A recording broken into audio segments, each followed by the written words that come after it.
friends for a while. In fact, some people say that I helped make Cynthia famous by being on her podcast once. Cynthia, let's just get started, because this is a fascinating topic that you've really focused and made a career on. What makes fasting so different for women, especially, of course, accommodating menstrual cycles and then the various stages of menopause? And how should women adapt their own approach to fasting to help them sync up with their hormonal health? Well, I think it's such an important question. And when I'm talking to patients, one of the first things that we really identify is, are you metabolically healthy? If we know that more than 90% of the given population here in the United States is not, then fasting is almost always part of the conversation. So number one, are you metabolically healthy? And then number two, it's looking at what stage of life are you in? Are you 35 and under and you're still menstruating and maybe at some point desire to have a family? Then fertility is what we want to focus on most importantly. And then the perimenopause transition into menopause can be 5 to 10 years in length. And that's a time along with menopause where we are looking much more closely at how are you managing stress and sleep? What's your nutrition like? Are you weight training? So the conversation about fasting is always part of my discussion with patients, but it's helping them identify, are you a 27-year-old who has PCOS and really needs to lose 15, 20, 30 pounds? Then we're going to have a conversation around when in your menstrual cycle that we can integrate a fasting regimen versus, are you an athlete that's 25 years old and very lean? We're going to talk about maybe 12 hours of digestive rest as being something to focus in on. So briefly then, what would you say with regards to the menstrual cycle? You mentioned a gal who's still menstruating and maybe she's interested in fertility, because of course there's two very distinct differences in the menstrual cycle. Is there any nuance that you would just plug in with being more mindful of fasting at this phase versus the other phase? Absolutely. So from the day that you start menstruating up until ovulation, that's your follicular phase when estrogen predominates. And estrogen is a very insulin sensitizing hormone. That's when you can get away with more intense exercise. You can get away with some fasting versus after ovulation when you're in the luteal phase, progesterone predominates. And that's typically when women have less energy. They're not going to push their workouts. That's also when I will say 12 to 13 hours of digestive rest is going to be your friend. That's a good way of saying it. And I think digestive rest. Yes, right? that's my coined phrase. I like that. But I think it's helpful for women to understand because they'll find that fasting is so much easier in their follicular phase and they're struggling to get to, the week or two before their menstrual cycle. They're like, I'm ravenously hungry. And physiologically, we need about 150, 175 additional calories during that time.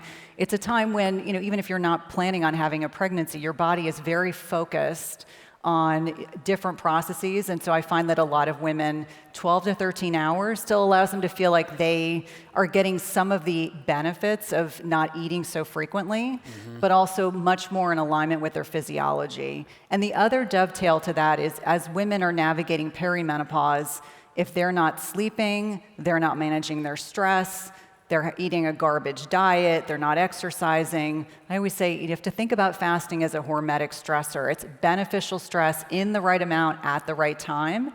And so there might be a month or periods in your life where you're not fasting, but maybe you're just abiding by that digestive rest methodology. Right. In fact, that you touched on this a little bit, but this is just too important of a question to leave as just lightly addressed as we have.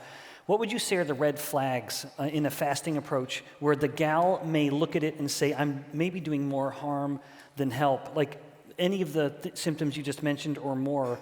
So if she's being sensitive enough to mind the adaptation signal that it's not working well, and then what sort of response would you suggest? I would say, number one, just being attuned to your menstrual cycle. So I always say to patients that your menstrual cycle is a vital sign, just like blood pressure, temperature, pulse. So if you lose your menstrual cycle and you're not pregnant, that's a sign that it is too much stress for you and your body. So number one is that.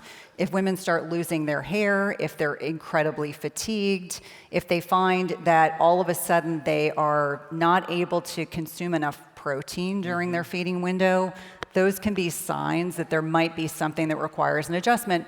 Or I also use the other side, like, did you have a death in the family? Did someone lose their job? Did you have a big move? Like, really being attuned to what the stressors are in your personal life so that you can make adjustments from there. And again, to find reassurance that you may be able to fast for several years, and then you may have a period of time where you're not able to fast. And that's okay. I think rigidity, I never want that to be the message. Like, we are organisms, we are meant to adapt to our lifestyle, and sometimes that means you change what you are doing in response to the other inputs in your life. Especially in the female body where there is just so much more change. I like to joke that men are like a barbershop quartet. Yes, it's nice, but it's very simple. Gals are a 200-piece symphony. There's just a lot of more nuance. That's wonderful. And it sounds good. Yeah, there you go. Cynthia, this advice, this education is so wonderfully timely. But unfortunately, it's really been a paucity of this type of information out there. So let's get practical for a moment. Without naming brands necessarily, what should women look for when they're looking at functional foods and drinks, and really with the aim of benefiting hormonally and metabolically? Yeah, I would say, in the hierarchy of needs, protein, protein, protein, because physiologically, we actually need more protein with age and not less. And we could unpack the protein leverage hypothesis, which I don't want to bore the listeners, but I remind women making sure... This is an audience that would love it, by the yes. way. But for the sake of time, we won't do it. Yes. So as we are navigating perimenopause into menopause, so usually after the age of 40, there's something called sarcopenia. So it's muscle loss with aging, and that is a physiologic adaptation. I always use the analogy that we want our muscle to look like filet as opposed to ribeye. Like, both are equally delicious if we're having a steak, but it's important for us to understand that the marbling that you see in ribeye, although delicious, is an incorporation of fat into the muscle cells, and so, or the musculature of the muscles themselves. And so, as we are navigating hormonal changes that are occurring in perimenopause, we have fluctuating levels of estrogen in perimenopause, sometimes 20 to 30% higher due to loop cycles. As we are losing our sex hormones, it's helpful to understand that we have to eat more protein as we are getting older. So I always jokingly say my teenagers can get away with a whiff of protein. I need no less than 30 to 40 grams with every single meal to trigger something called muscle protein synthesis, which is how our bodies adapt to create more muscle. But the protein leverage hypothesis states that if we are not consuming adequate protein in our diets, what will happen over time is our bodies will seek out the calories in other ways.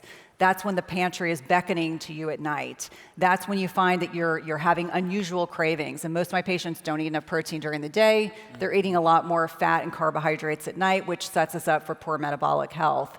So that piece about consuming enough protein in the setting of less estrogen and higher follicular stimulating hormone, it sets up this kind of feedback loop of protein, protein, protein, really focusing in on protein to answer your question. I would say next, being mindful of ingredients when you're looking at products, whether it's a beverage, whether it's a protein bar, whether you're in the airport, and I get it, we all travel, we have to adapt.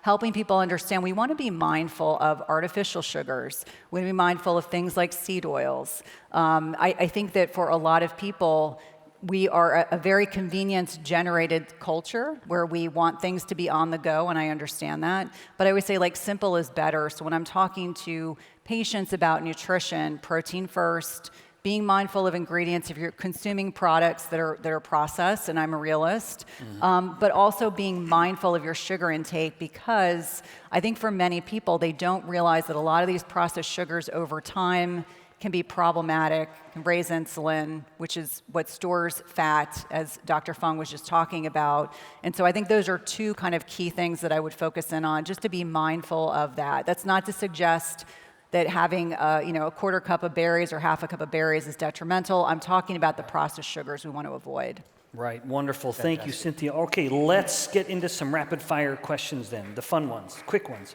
Thank you. Okay, first, what's the most common intermittent fasting you see women making commonly? Over fasting. Over fasting. Over fasting. Fasting for too long and not being mindful of, remember that protein intake piece that I mentioned. I always say, if you can't get 100 grams of protein in a day, you may want to adjust your fasting window. Wonderful. That's excellent. Okay, next one. How does fasting need to change for women going through perimenopause or menopause? You've touched on this a little, but give it to us just really straight. Yeah, I would say first and foremost, you have to manage your stress. Number two, you've got to sleep through the night. If you're not sleeping through the night, I can't get you to lose weight and I don't want you fasting. Number three, I would say the nutrition piece, without question, is so critically important in middle age. You cannot eat like you did when you were 18 years old. Wonderful. That's excellent. Okay, what's your go-to tip for breaking a fasting plateau? I think it's dialing in on lifestyle and really getting honest with yourself. Sometimes it means tracking your macros, as unsexy as that is. It might mean that you need to get honest about your habits. Is it the glass of wine you're having at night? Is it the discretionary gluten-free brownies you're eating every single night? It's usually dietary indiscretions that are driving some of those plateaus as a starting point. Yeah, that's excellent. Yeah, thank you. Okay, besides weight loss, what's the most significant health benefit you've seen people experience from fasting? Mental clarity, without question. Mental clarity. Mental clarity. People will say all of a sudden, I'm fasting right now. It's like, how can I rattle off those answers? And it's because my brain is functioning, fueling itself in a much more efficient manner than it would if I had eaten a big bowl of cereal and got on stage. Oh, I totally agree. In fact, amen. I think I sympathize to that. When you look like me, all you got is your brain. Thank you, Cynthia. Thanks for joining us so much.